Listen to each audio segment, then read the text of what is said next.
What's up, everybody? I'm Trace Cyrus, and you're watching Front Row Live Entertainment. Thanks for watching. Peace. Hey guys, Rob here, Front Row Live Entertainment. I'm hanging out with Trace Cyrus today. How's it going, man? It's going good, man. I'm excited. I was just telling you, man, it's been 2 years since my last show. Yeah. Actually, probably longer than that. So, I don't know, I'm just getting back into the music world, and I'm super happy, man. Also, it's my birthday, so. Yeah, that's right. Happy birthday. So everybody wish him a happy birthday. Yeah, dude, it's a big night for me, man. You know, it's been 5 years since the release of the Metro Station album, so, you know, I just dropped the online mixtape, and now it's time to kind of tour and do the same thing I was doing a few years ago, you know. I took a nice little break, and now it's time to get back at it. Yeah, and for 2 years of not performing, you don't look nervous at all. So are you nervous?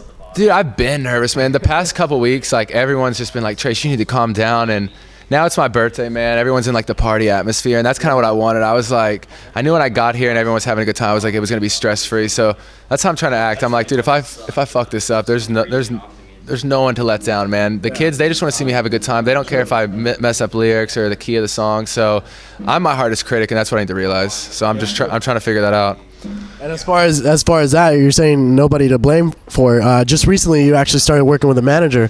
So you've been doing all this on your own. So how's that been, compared to when you had someone doing your stuff? Well, that's the thing. A lot of people are confused just because with Metro Station, we were on a major label, and it wasn't very publicized the way the band broke up. So when I was releasing the online album, I was doing a clothing line. I've stayed busy, so people have thought that I had managers and different people helping me, when in reality it was just all my connections over the years. So finally it got a little overwhelming for me, so I brought a manager on board, and I was very hesitant because this is my third manager actually that I've attempted with in the past 4 years or so, and the past two have really kind of let me down, unfortunately.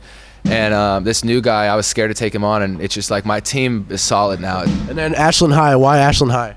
Ashland is my hometown in Kentucky. I moved from Kentucky when I was 4 years old to Tennessee, and then from Tennessee to California. So everything I do, like my clothing line's called Southern Made Hollywood Paid. I try to do it to represent me very personally in a way, and that's the thing. Just like you would ask, a lot of people wouldn't know what Ashland is, and that's just my hometown, and that's like the high school that was right near me and stuff. So I kind of look at it like that would have been my life if I never would have got out of that little town. So, but I still love to represent it, because that's where I'm from and that's where my heart still is. So that's what it's all about. It's just my hometown and everything. Ashland High is more of a pop thing. So if someone were to judge a book by its cover, they would think you're doing more of a hip hop thing, right? So what was the influence for doing pop?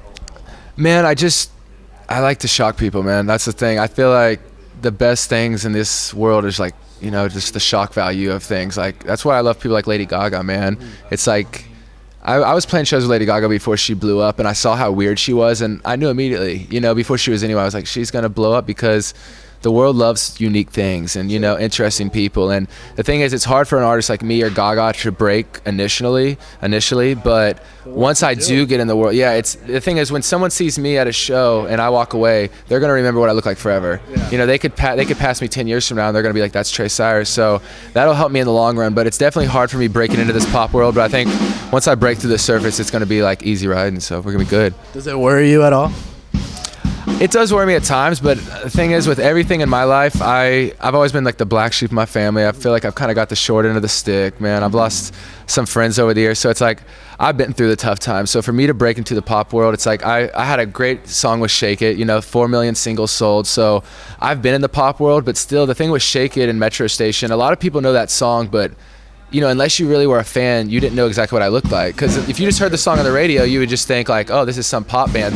You wouldn't think it's a guy covered in tattoos doing it. So now it's I'm trying to come out as an icon Justin Bieber or something. It's crazy to compare me to something like that, but I'm trying to do it on a big level. It's a lot of people worry about selling out or something like that, and people want to play small clubs like this forever, and it's cool playing at places like Chain Reaction, but I don't want to lie. I want my music to be heard by as many people as possible. So the goal's arenas, the goal's selling out as many shows and just touring the world nonstop. So that's what I'm trying to achieve. So you definitely want to continue that lifestyle that you had before. Oh yeah. If not better. If not better, man.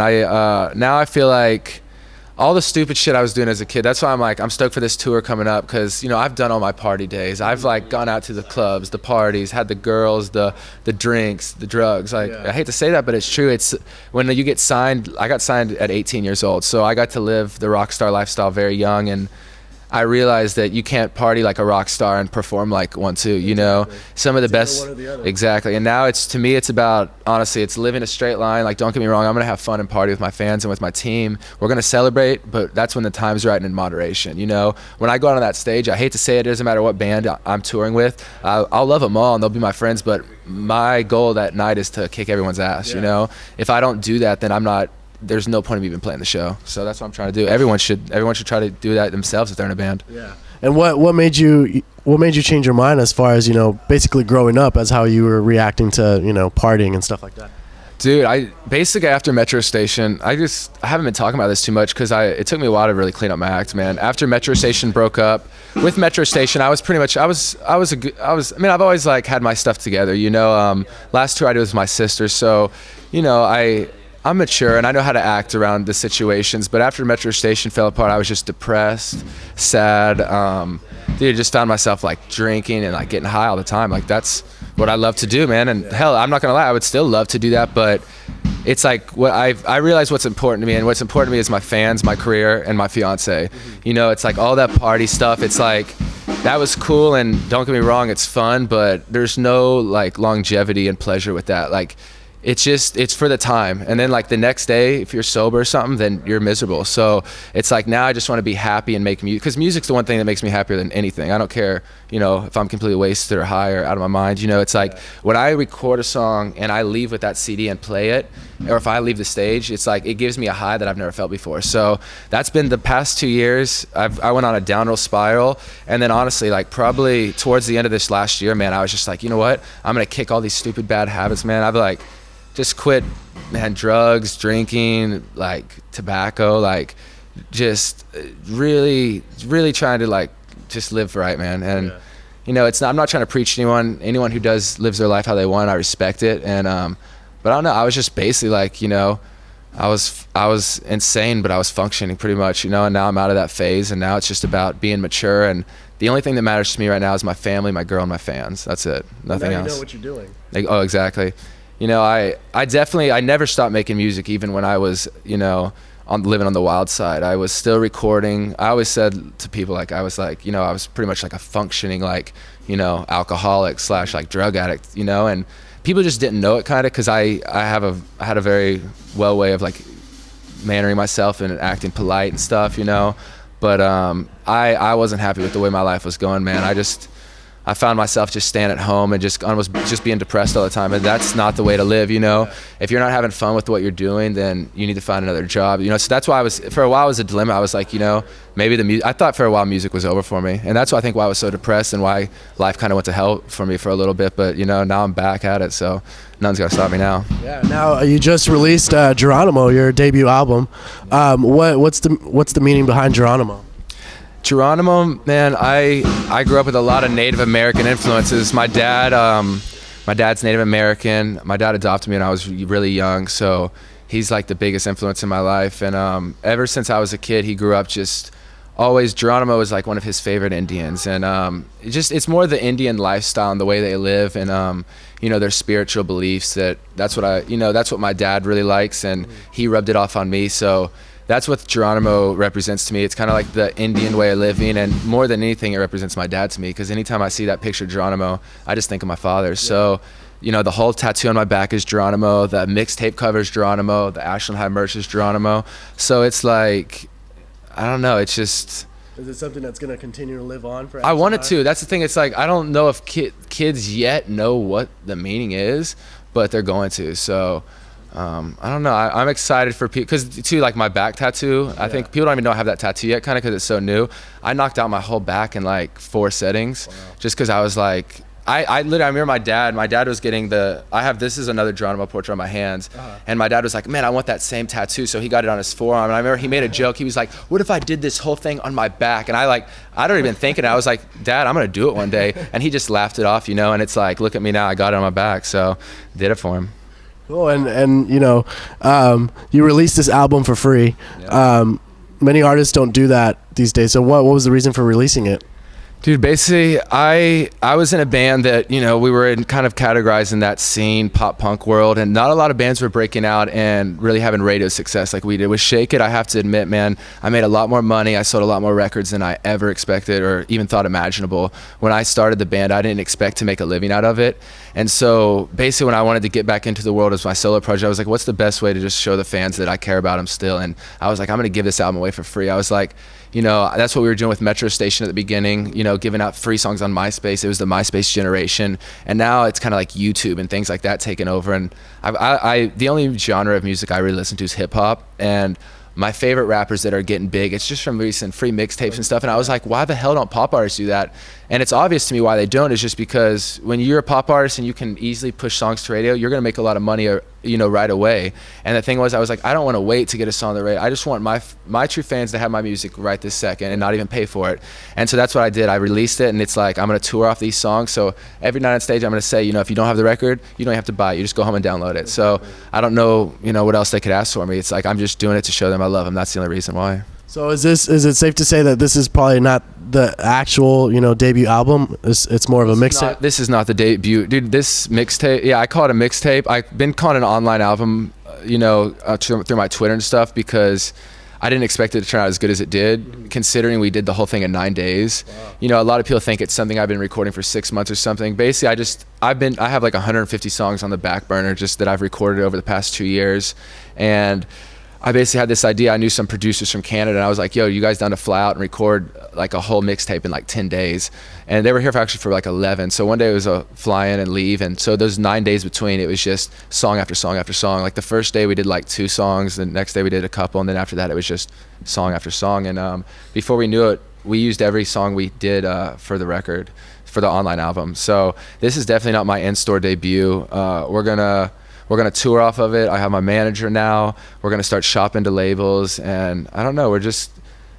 I want any label who decides to take me on to truly love the music. You know, I don't want it to be about my image or anything like that. So I really hope this music speaks for itself, because I put my heart and soul into it. Even though it was a short amount of time I recorded it, the passion I put behind it, I feel like it's unbelievable. So I hope people can see that when I'm on stage. And how different was writing this record as opposed to your previous stuff with Metro Station? This was the most fun and the most creative I've ever got to be in my life. With Metro Station, towards the end of our career, unfortunately, there was only 2 members left. So when you have 2 members, it's actually harder than a band with like 4 guys, because when 2 guys are butting heads, the other guys kind of, you know, talk the other ones out of it and stuff. And I had complete creative freedom, and I got to record in my home studio. You know, everyone thinks there was some big budget or something, and it wasn't like that. It was just like, I flew the people down. You know, I have a closet that I recorded vocals in. Yeah. And, you know, I did it all at home, man. It's everything I do. I just try to do all the work as much as I can myself. And if I have to bring on other people, then I bring them on only if necessary. I'm just trying to correct all the mistakes I made with Metro Station, not let it happen again. Now that this is your project, any plans of maybe doing songs with your sister or your dad? I actually have a song on the back burner with Miley. It's called Shot in the Dark. I recorded about a year ago, and it's one of the songs that I want to put. I don't know if it'll be on my debut in-store album, just because I really want people to hear about Ashland High for myself first before I bring in my family into it. I have no shame with, you know, doing stuff with Miley, my dad, but, you know, I always say I want to gain my own success before I ever feel like I'm using theirs to help me out, you know? And I did a song with Miley just because she's my sister, I love her, and you know, when the time's right, we'll release that song. And my dad had a record a little while ago. He had a rock album. Not too many people heard about it. He didn't get a chance to tour off it too much, but we did a song on there. His group is called Brother Clyde. So the song's called Alive. You can check that on like YouTube, whatever. So I've done a couple songs with my dad. That song I did with Miley was actually my second. I did a song previously, and you know, I'm sure in the future, I always say, I'm like, me and my family, we're the hardest working musical family in this industry, and that's the truth. Like, people can fight that, but we're talented and we work hard, man. That's what we do. So there's gonna be much more music to come in the future. I just don't have anything planned. Every time we do it, it's kind of just like off the top of our head, you know. You recently mentioned a new music video for Shadows, I believe. Will that be dropping pretty soon, and what can we expect on that video? I've been trying to shoot it. The people who are doing it are the same ones that did Jealous Lover, and the only issue I'm running into is just the budget, man. Since I don't have a label behind it, like, I pay for everything out of my own pocket, you know, and I like it like that, actually. It's hard for me but still it feels so much more organic and real. You know, I don't have a major label, and I think when kids find that out, they appreciate it, you know? So, but Shadows is about to happen.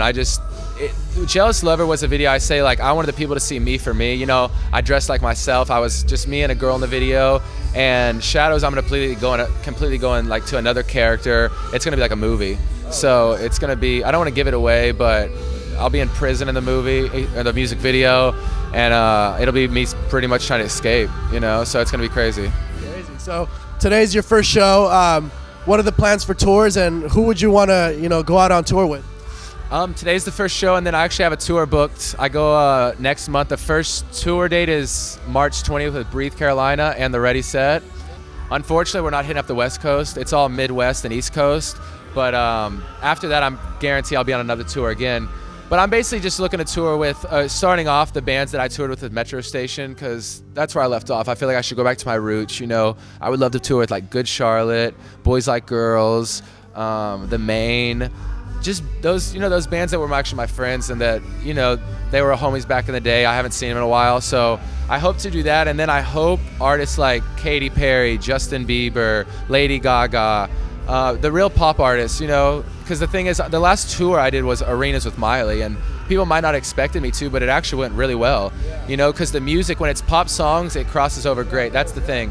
Pop music is timeless, and any age, like kids like it to parents, you know, and I don't think my music's for a certain type of person. I feel like someone who likes hip hop could like it as well as someone who like death metal. Yeah, I feel like so. I feel like my image too makes it a lot more open to interpretation. I feel like some guys who usually wouldn't listen to a Justin Bieber or Justin Timberlake or something might check out my music just because how I look. So, you know, I hope to be that pop guy that can kind of be that more edgy guy, you know. Well, I appreciate you taking the time to hang out with us. I know you're a busy guy. Oh, thank you. So, I mean, we look forward to seeing you more often, working with you, and you can be sure to check them out, ashlandhigh.com, right? Yeah, the mixtape there, the music video. You can buy the merch there. So it's the one-stop shop for Ashland High. Also, it'll have all the tour dates on there, so you can purchase tickets off there. So yeah, come see me on tour, you guys. Cool. Stick around. We'll see you guys soon.